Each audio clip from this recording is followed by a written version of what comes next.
கோர்ட்லேயே ஒரு உத்தரவு போட்டாரு. அது போடப்பட்ட உத்தரவு என்னன்னா, மனிதர்கள் கூடும் இடத்திலே நீங்கள் பேசக்கூடாது. மனிதர்கள் கூடுற இடத்துல தானே பேசக்கூடாது. நான் மாடுகளை பூரா ஒன்னா திரட்டி பேசுறேன்னு சொல்லி பொள்ளாச்சியில பழனிபாபா அவர்கள் அப்படி ஒரு கூட்டத்தை நடத்தினாங்க. அதை தெரிஞ்சுக்கிட்டு அவர் மாதிரியே மீடியா ஸ்டெண்ட் அடிக்கிறேன். ஏன்னா சீமானுக்கு எப்பவுமே சொந்த புத்தி கிடையாது. அடுத்தவன் சொல்ற கதையை பூரா தன் கதையாக மாற்றிக்கொள்ளக்கூடிய வழக்கம் உடையவர் தான் சீமான்.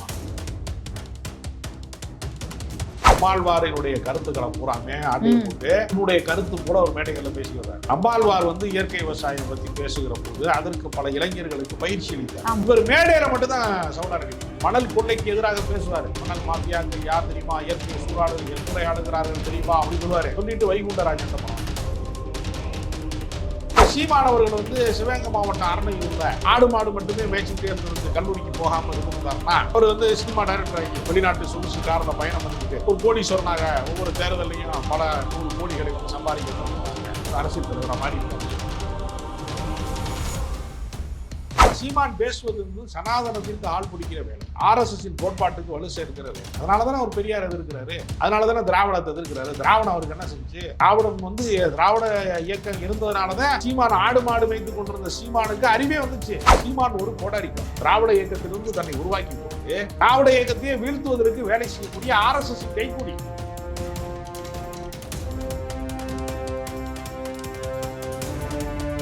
நேயர்களுக்கு வணக்கம். நிகழ்ச்சியில் சிறப்பு விருந்தினராக மூத்த பத்திரிகையாளர் அரசு விமர்சகர் ராஜகம்பீரன் இணைந்திருக்கிறார். பேசலாம். வணக்கம் சார். ஆடு மாடுகளின் மாநாடு, மேய்ச்சல் நிலம் எங்கள் உரிமை அப்படின்னு ஒரு மாநாடு நடத்தியிருக்காரு நாம் தமிழர் கட்சியினுடைய தலைமை ஒருங்கிணைப்பாளர் சீமான். பொதுவாக நிறைய அரசியல் கட்சி தலைவர்கள் இது மாதிரியான விவசாயத்தை காப்போம், விவசாயிகளை மீட்போம் அப்படின்னு பல்வேறு மாநாடுகள் பொதுக்கூட்டங்கள் நடத்தியிருப்பாங்க. ஆனா ஆடு மாடுகளையே கூட்டிட்டு கூட்டங்கள் நடத்தியிருக்காங்களா? இதுதான் வரலாற்றிலேயே முதல் முறையா? ஒன்னும் புரியல. இது வரலாற்றின் முதல் முறை அல்ல. ஏற்கனவே பழனிபாபா அவர்கள் பேசுகிற இடமெல்லாம் பிரச்சனை வருகிறது, வெடிக்கிறது. அவர் ஆவேசமாக பேசுவதன் வழியாக பல மோதல்கள் வெடிப்பதற்கு காரணமாக இருக்கிறது என்று அச்சப்பட்டு, சட்ட ஒழுங்கு பிரச்சனை விடுகிறது என்று அச்சப்பட்டு கோர்ட்லேயே ஒரு உத்தரவு போட்டார்கள். அது போடப்பட்ட உத்தரவு என்னன்னா, மனிதர்கள் கூடும் இடத்திலே நீங்கள் பேசக்கூடாது என்று கோர்ட்ல உத்தரவு போட்டாங்க. மனிதர்கள் கூடுற இடத்துல தானே பேசக்கூடாது. நான் மாடுகளை பூரா ஒன்னா திரட்டி பேசுறேன்னு சொல்லி பொள்ளாச்சியில கூட்டம் போட்டாரு பழனிபாபா. 90களினுடைய தொடக்கத்துல பழனிபாபா அவர்கள் அப்படி ஒரு கூட்டத்தை நடத்தினார். அதை தெரிஞ்சுக்கிட்டு அவர் மாதிரியே மீடியா ஸ்டெண்ட் அடிக்கிறேன். ஏன்னா சீமானுக்கு எப்பவுமே சொந்த புத்தி கிடையாது. அடுத்தவன் சொல்ற கதையை பூரா தன் கதையாக மாற்றிக்கொள்ளக்கூடிய வழக்கம் உடையவர் தான் சீமான். யாரோ ஒருத்தர் ஆமக்கறி தின்றதை பூரா கேட்டுட்டு தானே தின்றதாக தானே ஆமக்கறியை 28 கிலோ கொஞ்சம் கிடையாது. ஒருத்தன் 1/4 கிலோ திங்கிறதே கஷ்டம். அவர் 28 கிலோ தின்றேங்கிறார் இளம் பூரா வச்சு. இது மாதிரியான கட்டுக்கதைகளை அடிப்பதில் அவர் எப்பவுமே சாமர்த்தியம் உள்ளவர். அதனால இது பழனிபாபாட்ட இருந்து காப்பி அடிச்ச ஒரு விஷயம். ரெண்டாவது, அவருடைய நோக்கம் உள்நோக்கம் வேறொன்றாக இருக்கிறது. நேரடியாக நாம் தமிழர் கட்சியினுடைய ஒரு பாசறை தான் இதை நடத்தியது என்ற ஒரு வெளியில் சொல்லிக் கொண்டாங்கன்னா, அது கோளாறு யாதவர் சங்கத்தினுடைய சில அமைப்புகளினுடைய வழியாகத்தான் இது நடைபெற்றிருக்கிறது. ஏன்னா யாதவர் சங்கத்திற்கு இப்பொழுது அதுல முக்கியமா செயல்பட்டவர்கள் எல்லாம் ஜெயிலில் இருக்காங்க. தேவநாதன் யாதவ் சில பேர் ஜெயிலில் இருக்காங்க. அதனால அந்த மேய்ச்சல் நிலம் வைத்திருப்பது, அதெல்லாம் அவங்களுக்கு சில தடைகள் இருப்பது, அது மாதிரி விஷயங்களை எல்லாம் சரி கட்டுவதற்கான கோரிக்கை இருக்குல்ல. ஸோ இது ஒரு கல்ல 2 மாங்காய் மாதிரி ஒரு ஜாதி சங்க மாநாட்டையும் ஒரு பகுதியாக நடத்தி கொண்டு RSS கோட்பாடு ஒன்று இருக்கிறது, சனாதன கோட்பாடு. அவனவனுடைய குலத்தொழிலை தான் அவனவன் செய்ய வேண்டும் அப்படின்னு ஒரு கோட்பாடு இருக்கு. அந்த கோட்பாட்டை வலியுறுத்துவதற்காகத்தான் அவர் என்ன செஞ்சாருன்னா, பனைமரத்து மேல படிக்கட்டு வச்சு ஏறினார். நாம் தமிழர் ஆட்சி மட்டும் வந்துருச்சுன்னா நாங்கள் லிப்ட் வச்சிருவோம்லாம் சொல்றான் தம்பிகள் சில பேர். மூச்சு வாங்க வாங்க 60 வயது கடந்த சீமான் அவர்கள் அந்த படிக்கட்டு வழியாக தான் மேலே ஏறினார். அப்போ அவர் என்ன செய்யறாருன்னா, ஏற்கனவே பனைமரத்தில் ஏறி பனையேறி நாடார்கள் என்று பெயர் பெற்றவர்கள் பள்ளிக்கூடத்துக்கு போனதுனால, கல்லூரிக்கு போனதுனால, படித்ததுனால, பல தொழில்கள் செஞ்சதுனால முன்னுக்கு தொழில் அதிபர்களாக ஒரு முன்னேறிய சமூகமாக அவர்கள் மாறினாங்க. பனையேறிகளாக இருந்த நாடார்களுக்கு அந்த முன்னேற்றம் கிடைக்கல. படிப்பின் வழியாகத்தான் அவங்க முன்னுக்கு வந்தாங்க. இன்னைக்கு சிவநாடார் போன்றவர்கள் எல்லாம் உலக கோடீஸ்வரர்களில் ஒருவராக இருக்கக்கூடியதற்கு காரணம் அவர்கள் பெற்ற கல்விதானே தவிர பனைமரத்தில் ஏறினது கிடையாது. இன்றைக்கு கிராமங்கள்ல பல பேர் எழுத்தறிவு இல்லாதவர்கள், படிப்பறிவு இல்லாதவர்கள், ரொம்ப பின்தங்கி இருக்கக்கூடியவர்கள் வந்து ஆடு மாடு மேய்க்கிறாங்க. அவர்களுடைய வாழ்க்கை தரம் என்னவாக இருக்கிறது? மாடு மேய்க்கிறவனுக்கு வந்து பொண்ணு கொடுப்பாங்களா? சமூகத்துல என்ன ஸ்டேட்டஸ் இருக்கு? மரியாதை இல்ல, இருக்கா? மாடு மேய்ப்பவனுக்கு பொண்ணு கொடுப்பாங்க. மாடு மட்டும்தான் மேய்க்கிறது மட்டுமே அவருடைய முழு நேர தொழில். இல்லங்க, அவர் நாம் தமிழர் கட்சியில மாடு மேய்ப்பதை வந்து நாங்க அரசாங்க ஆடு மாடு நம்ம ஐடி மேய்ப்பதை கார்டு அரசாங்க வேலையா கொடுக்கணும், அது ஒரு தனி மாத்துவோங்கிறாரு. பிரிவா அங்கீகரிக்கணும் அப்படிலாம் அவர் அப்படின்னு சொல்றாரு. அவர் அரசாங்கத்துக்கு வரப்போறதும் இல்ல, 15 தீர்மானங்கள் நிறைவேற்றிருக்காங்க. தீர்மானித்திருக்காருல்ல. அப்ப அவர் என்ன சொல்றாருன்னா, இயற்கை வளங்கள்லாம் சுரண்டப்படுது, அதுக்கு எதிராக பேசுறது அப்படிங்கிறது ஒரு தனி அரசியல். அது திமுகவை எதிர்க்கிற அரசியல் அல்ல. அது கார்ப்பரேட்டுகளுக்கு எதிரான அரசியல் என்பது கார்ப்பரேட் நிறுவனங்களோடு ஒப்பந்தம் செய்து கொள்ளக்கூடிய எல்லா கதவுகளையும் திறந்து விடுகிற வேலையை மத்திய அரசாங்கம் செய்கிறது. அப்போ ஒன்றிய அரசை நோக்கி தான் நீங்க வந்து எதற்காக நீங்கள் வந்து வனச்சட்டத்தை இந்த மாதிரி நீங்க பண்ணீங்க, வன பாதுகாப்பு சட்டங்கிற பேர்ல எதற்கு எங்களை எல்லாம் அனுமதிக்க மறுக்கிறீங்க ஆடு மாடுகள் மேய்வது? அடுத்த போராட்டம் வந்து வனத்து காடுகள்ல வனத்து மேல ஏறி வனத்துல இருக்கக்கூடிய அந்த நிலப்பரப்புல ஆடு மாடு மேய்ப்பது, அதை இவரே மேய்க்க போறாராம். அதாங்க, அவருக்கு அரசியல் ஒர்க் அவுட் ஆகல. 15 வருஷம் ஆச்சு கட்சி ஆரம்பிச்சு. இல்ல, அவர் சொல்லக்கூடிய விஷயங்கள் கரெக்ட் தான். ஆனா இந்த எடுத்துட்டு போற அந்த வழிமுறை கரெக்டா கிடையாதுங்க. இல்ல, நாட்டு மாடுகளை காப்போம், நாட்டு ஆடு மாடுகளை காப்போம், விவசாயத்தை மீட்போம் அப்படிங்கிறது சரியான விஷயம் தான். ஆனா அதை நோக்கி எல்லாரும் போங்க அப்படிங்கிறதுதான் நம்ம அது அப்படி நல்லது போல ஒரு தோற்றத்தை அவர் உருவாக்குவார் எப்பவுமே. ஆனா ஒரிஜினல் நீங்க ரொம்ப கிட்ட போனீங்கன்னா அது உள்நோக்கம் வேற ஒன்றாக இருக்கும். இப்ப நீங்க நம்மாழ்வாரினுடைய கருத்துக்களை பூராமே ஆட்டையை போட்டு தன்னுடைய கருத்து போல ஒரு மேடைகள்ல பேசி வர்றாரு. நம்மாழ்வார் வந்து இயற்கை விவசாயம் பத்தி பேசுகிற போது அதற்கு பல இளைஞர்களுக்கு பயிற்சி அளித்தார். ஆர்கானிக் வாழ்க்கை எப்படி வாழ்வது, அது சார்ந்த விஷயங்களை எப்படி நம்ம வந்து வாழ்க்கை முறைகளை கொண்டு வருவதுன்னு அதில் ஒரு பயிற்சி அளித்தார். அவரை பின்பற்றியவர்கள் பூ உலகின் நண்பர்கள் போன்ற அமைப்பு சார்ந்தவர்கள் எல்லாம் அந்த வழிமுறையில ஏற்கனவே பிராக்டிஸ் பண்ணிட்டு இருக்காங்க. அப்ப செயல் திட்டம் வகுத்து கொண்டு உண்மையிலே செயல்படக்கூடியவர்கள் என்று தனியா இருக்கிறாங்க. இவர் மேடையில மட்டும்தான் சவுடால் அடிப்பார். இவர் என்ன செய்வார்னா, மணல் கொள்ளைக்கு எதிராக பேசுவாரு. மணல் மாஃபியாக்கள் யார் தெரியுமா, இயற்கை சூறையாடுகிறார்கள் தெரியுமா அப்படின்னு சொல்லுவாரு. சொல்லிட்டு வைகுண்டராஜன் பணம் வாங்கிடுவார். யார் இதற்கு காரணமாக இருக்கிறார்களோ அவர்கிட்ட இருந்து பெருந்தொகை வாங்கிடுவார். அப்ப இவர் வந்து கனிம வள கொள்ளைக்கு எதிரான போராட்டம் அப்படின்னு சொல்லுவாரு. சொல்லிட்டு சம்பந்தப்பட்ட முதலாளிகளை கவனிங்கன்றார். அதனால இவர் எப்பொழுதுமே இயற்கையை பாதுகாக்கிற போராட்டங்கள்ல இவர் தன்னை முழுமையாக ஈடுபடுத்திக் கொண்டவரே கிடையாது. சொல்லுவார், அவருக்கு பேசுவதற்கு ஏதாவது ஒரு பேசு பொருளாக ஒண்ணு வேணும். அப்ப திமுகவுக்கு எதிரான ஒரு கோபத்தை உருவாக்குவதற்கு அவர் என்ன செய்வார், திடீர்னு ஒண்ணு உருவாக்குவாரு. ஆனா நீங்க கிட்ட நெருங்கி போனீங்கன்னா அவருடைய கொள்கைக்கும் அவருக்கும் எந்த சம்பந்தமுமே இருக்காது. அதனால மாடுகளை பார்த்து அவர் பேச தொடங்கிட்டாருன்னா அவர் அரசியல் கட்சி முடிவுக்கு வந்து விட்டதுன்னு அர்த்தம். அதனால மாட்டுக்கு வந்து ஓட்டுரிமை கிடையாது. இல்ல, அவரு சொல்லியிருக்காரு, மாடுகளும் ஆடுகளும் சொல்லுது எங்களுக்கு ஓட்டுரிமை கொடுங்க, நீங்க தான் சரியான ஆட்சியாளர்களை தேர்ந்தெடுக்க மாட்டேங்கிறீங்க, நாங்களாவது தேர்ந்தெடுக்கிறோம் அப்படிங்கறதான் மாட்டு ஆடுகளுடைய கோரிக்கை அப்படின்னு சீமான் அவர்கள் பேசுறாங்க. இவரை நம்பி ஆட்டுக்குட்டியை கூட்டு வந்திருக்காங்க, மாடை கூட்டு வந்திருக்காங்க. நீங்க 10 நிமிஷம் 10 ஆடை காணா எல்லாத்தையுமே உரிச்சு தின்னுட்டாங்கன்னு சொல்லிடுவாங்களோங்கிற பயம் தான் எனக்கு நேற்று பூரா இருந்துச்சு. ஏன்னா அந்த மாதிரி ஆளுகிறவங்க ஊராமே பல இடங்கள்ல இதே வேலை தான். அதனால கிடாக்கறி திங்கிறது முழுக்க வந்து இது மாதிரி வாழ்க்கை முறையில உள்ளவங்க. அதனால இவங்க ஒரு நாள் வந்து நீங்க வந்து பசுமாடு வளர்க்குறவன் யாருமே மாட்டுக்கறி சாப்பிட மாட்டான். அவன் என்ன நினைப்பான்னா, நம்மளுடைய மாட்டை வித்துருவான், இறைச்சிக்கு வந்து அடிமாடெல்லாம் விற்பான், ஆனா அவன் சாப்பிட மாட்டான். அதனால இவர் அப்படி கிடையாது. உடம்ப நல்லா முறுக்கு, ரெக்கைய விரிச்சுக்கிட்டு போய் வந்து நல்லா ஆட்டுக்கறி சாப்பிடு அப்படின்னு அவர் சொல்லுவாரு. அதனால அவர்களுடைய வாழ்க்கை முறைக்கு இவருக்கு சம்பந்தம் கிடையாது. இவர் இயற்கையை சுற்றுச்சூழலை பாதுகாப்பதற்கான ஆர்வலரும் கிடையாது. அது முறையான பயிற்சியோடு கூடிய ஒன்றாக பல பேர் நடத்திட்டு இருக்காங்க. நம்மாழ்வாரினுடைய வழியில பல பேர் நடத்திட்டு இருக்காங்க. அதுக்கு இதுக்கு இவருக்கு சம்பந்தம் கிடையாது. இவர் எல்லாருடைய கருத்தையும் பிறருடைய கருத்தை தன்னுடைய கருத்து மாதிரி காட்டிக் கொள்வதில் ஒரு வசன வியாபாரி. அவ்வளவுதான் சீமான். சமூக வலைதளங்கள்ல இப்ப எல்லாரும் நாம் தமிழர் கட்சியை சேர்ந்த பலர் வந்து விசிகாவை சேர்ந்த வன்னியரசை நோக்கி தாக்குதலான கருத்துக்களை பதிவு பண்ணிட்டு வராங்க. என்னன்னு பார்த்தா வன்னியரசு ஒரு பேட்டி கொடுத்திருக்காரு. அதுல வந்து சீமான் நடத்திய மாநாடு வந்து சாதி வரியின் எச்சம் அப்படின்னு சொல்லியிருக்காரு. ஆடு மாடு மாநாடு குடிப்பெருமையின் உச்சம் அப்படின்னு சொல்லியிருக்காரு. RSS கோசாலைகளும் சீமானின் மாநாடுகளும் ஒரே நோக்கத்தில் நடத்தப்படுகின்றன அப்படிங்கிற மாதிரி பதிவு பண்ணியிருக்காரு. அவருடைய கருத்து இது இல்ல, ஒரு அரசியல் கட்சி. நீங்க முன்னாடியே வேற ஒரு பேட்டியில பேசும்போது சொன்னீங்க, நம்ம எதிரியால கூட நம்ம தன்வசப்படுத்துவதுதான் ஒரு சிறந்த அரசியல்வாதியினுடைய பண்பா இருக்கும்னு.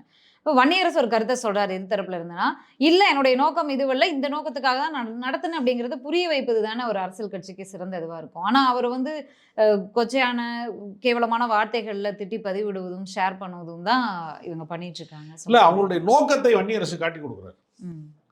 எதற்காக இது செய்யப்படுகிறது? நம்ம நாட்டில் வந்து என்னன்னா, செருப்பு தைக்கிறதுக்கு ஒரு ஜாதி, குப்பாடுறதுக்கு ஒரு ஜாதி, சாக்கடாடுறதுக்கு ஒரு ஜாதி, கோவில்ல பூஜை செய்யறதுக்கு ஒரு ஜாதி, எல்லாவற்றையும் நெசவு செய்யறதுக்கு ஒரு ஜாதி. இப்போ வெளிநாட்டில் வந்து ஒருத்தர் வந்து முடி வெட்டுறான் அப்படின்னா அது முடிவெட்டும் கலை. ஆனா இங்க என்னவா இருக்கு? ஜாதியா தானே இருக்கு.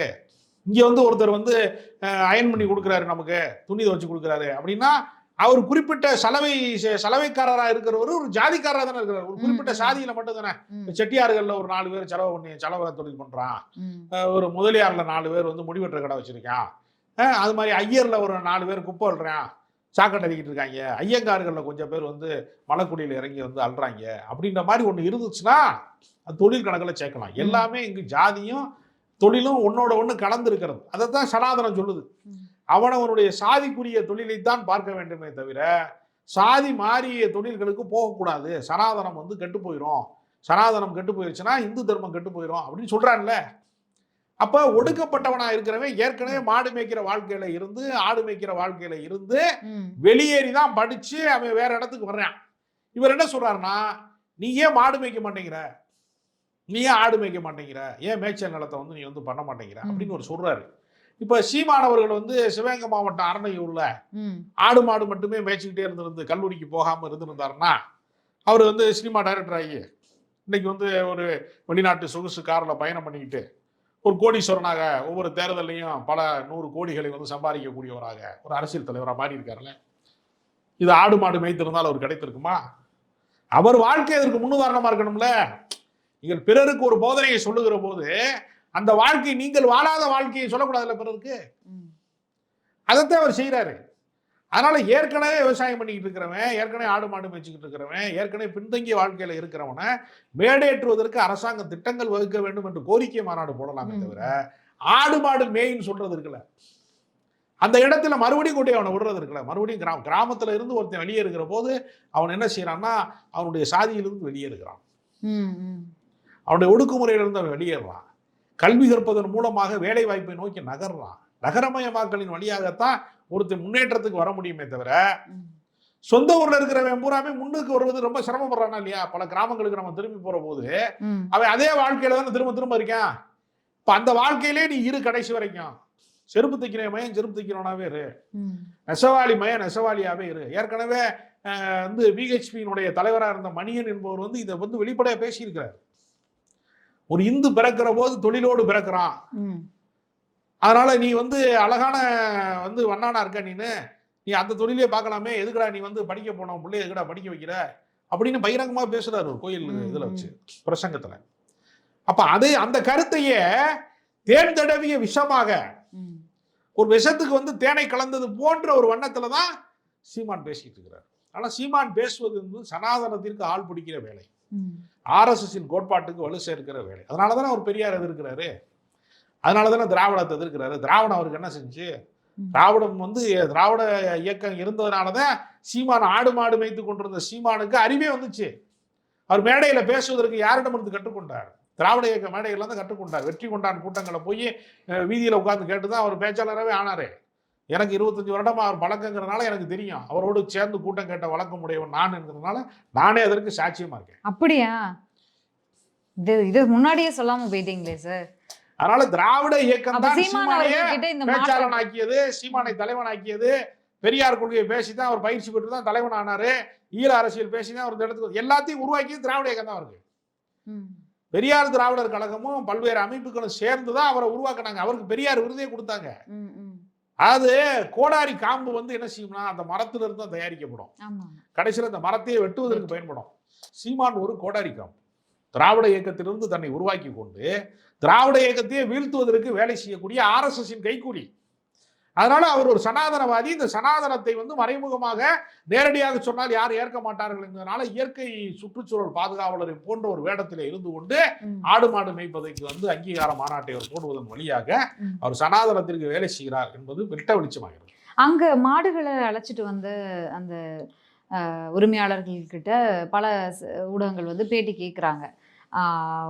அவங்க வந்து என்ன சொல்றாங்க அப்படின்னா, அப்போ எங்க மேல ஒரு அக்கறையோட ஒரு அரசியல் கட்சி தலைவர் வந்து பேசுறாரு அப்படிங்கும்போது அவருக்கு நாங்க ஆதரவு அளிக்கிறோம்.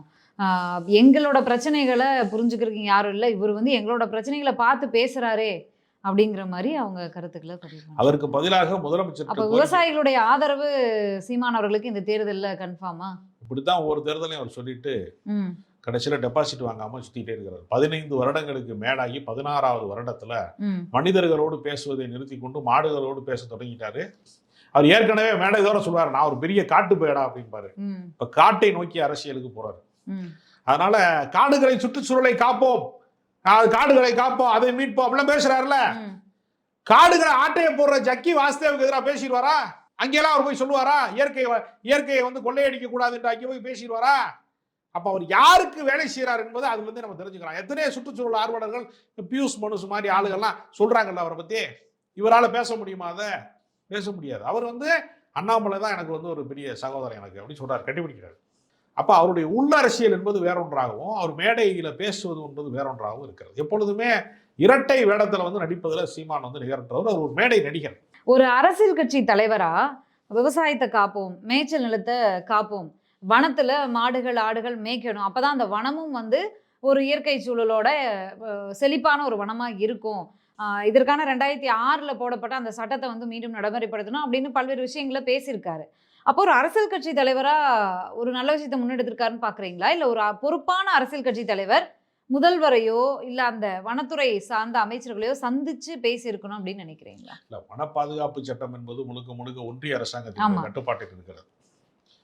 தொல்பொருள் ஆராய்ச்சியில இருந்து வன பாதுகாப்புல இருந்து எல்லாமே அவங்களை நோக்கி ஒரு அரசியல் செய்வாரா? எப்ப பார்த்தாலும் வாய்ச்சவடாரா பேசுற சீமானே கார்பரேட் நலன்களுக்காக போடப்பட்ட சட்டங்கள் தான் இதெல்லாம். வன பாதுகாப்பு சட்டம், நாங்க பழங்குடியின மக்களை எல்லாம் வெளியேற்றுவதெல்லாம் அவங்களோட சட்டம். அப்ப ஒன்றிய அரசுக்கு எதிராக போராடுவாரா? சங்கினா சக நண்பன் அர்த்தம்னு சொல்லக்கூடிய சீமானால இது மாதிரி விஷயங்கள்ல போராட்டத்தை முன்னெடுக்க முடியுமான்னு கேட்டா நிச்சயமா முன்னெடுக்க முடியாது. அவர் என்ன செய்வார்னா, ஆடு மாடு மேய்க்கிறவங்களையும் ஏமாத்துறதுக்கு, சுற்றுச்சூழலுங்கிற பேர்ல ஒரிஜினலாவே போராடிக்கிட்டு இருக்கிறவங்களையும் சேர்த்து ஏமாத்திட்டு நடுவுல மீட்டர் போட்டு போயிடுவார், எஸ்கே போயிடுவார். அவரை பொறுத்தவரையில இது வந்து RSS ஏற்பாடு செய்திருக்கிறதா இந்த மாநாட்டை என்று வன்னியரசு போன்றவர்கள் சந்தேகப்படக்கூடிய விஷயத்தை அவர் அருகிலிருந்து பழகியவர்களுக்கு தெரியும். அவர் அந்த மாதிரியான ஒரு திட்டம் இல்லாமல் இந்த வேலைகளை செய்ய மாட்டார். எனவே இது ஆடு மாடுகளின் மாநாடு அல்ல, சீமான் கூட்டிய சனாதன பாதுகாப்பு மாநாடு.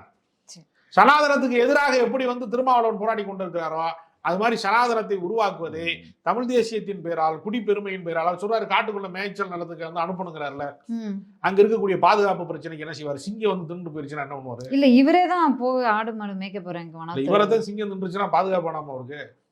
நேத்தே ஒரு மாடுக்கு வந்து இந்த சால்வை போட அந்த கலரா இது கட்டுறதுக்கு முயற்சி செஞ்சாங்க. அது வந்து ரொம்ப கொந்தளிச்சு அது ஒரு உச்சகட்ட கோவத்துக்கு போனோன்னு இவரை வந்து அப்படியே நகர்த்தி கூட்டிட்டு வந்து. அதாவது இவர் சீமான் மேடை ஏறுவதற்கு முன்னாடியே மைக்கு சத்தத்தை கேட்டு மாடு அலறுதாங்கிறதெல்லாம் செக் பண்ணாங்க.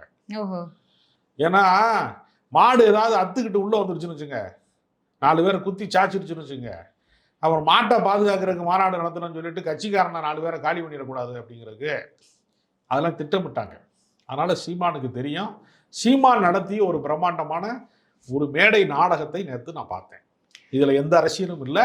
அந்த அரசியல் அவர் ஒருவேளை அரசியல் இருந்தால் அது சனாதன அரசியலாக மட்டும்தான் இருக்க முடியும். நன்றி சார், நன்றி உங்களுடைய நேரத்துக்கும் கருத்துக்கள்.